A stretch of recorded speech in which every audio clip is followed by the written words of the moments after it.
would maintain peace and giving trust to the development. Certainly, Bodoland territorial area will be developed as one of the role model in an area.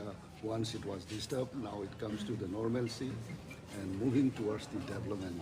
And so I hope. How are the future aspect of the BTR Yeah, education side?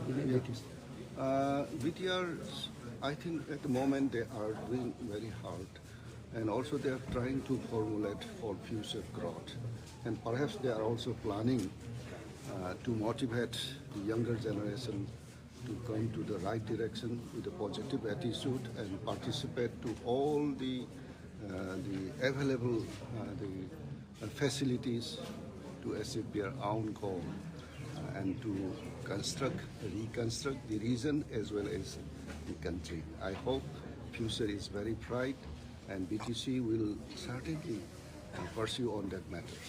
Okay. Thank you, sir. BTR में एक NIT मिलने वाला था BTR सुट्टी से. I think it will receive it soon. It will receive it.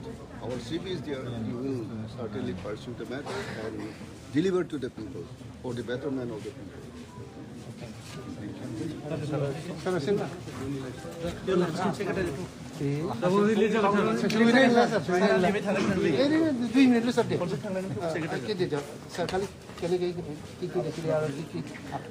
যোৱাকালিৰ পৰা আমাৰ কেন্দ্ৰীয় মন্ত্ৰী ৰাজকুমাৰ ৰঞ্জন সিং আমাৰ মাজত আছে আৰু যোৱাকালি বাক্সাত এক্সপিৰেশ্যনেল ডিষ্ট্ৰিক্টৰ ৰিভিউ মিটিং লোৱা হৈছে আৰু ইয়াৰ পিছত অংগনবাদী চেণ্টাৰ যিটো আমাৰ BTR চৰকাৰে নতুনকৈ অংগনবাদী চেণ্টাৰ মডেল বনোৱা হৈছে এইটো চাইছে JJM প্ৰজেক্টবিলাক চাইছে আৰু আহি পেলাই কোকৰাঝাৰত CIT ষ্টুডেণ্ট ইউনিয়নবিলাকৰ লগত বহুত দীঘলীয়া এটা ইণ্টাৰেকশ্যন কৰিছে আমাৰ নতুন নিউ এডুকেশ্যন পলিচি আৰু বিভিন্ন সমস্যাবিলাক লৈ পেলাই খুব সুন্দৰ এটা ইণ্টাৰেকশ্যন কৰিছে আৰু আজি ৰাতিপুৱা তেখেতে ডটমা গৈছে আৰু এতিয়া BB ইঞ্জিনিয়াৰিং কলেজখন কেনেকৈ এটা উন্নত কলেজ কৰিব পাৰে এটা মডেল কলেজ কৰিব পাৰে ইয়াৰ কাৰণে তেখেতে ইয়াত অংশগ্ৰহণ কৰিছে আৰু ইয়াৰ পিছত ছেক্ৰেটাৰিয়েট যাই আমাৰ গভৰ্ণমেণ্টৰ লগত তেখেতে কথা পাতিব আৰু পিছত তেখেতে গুচি যাব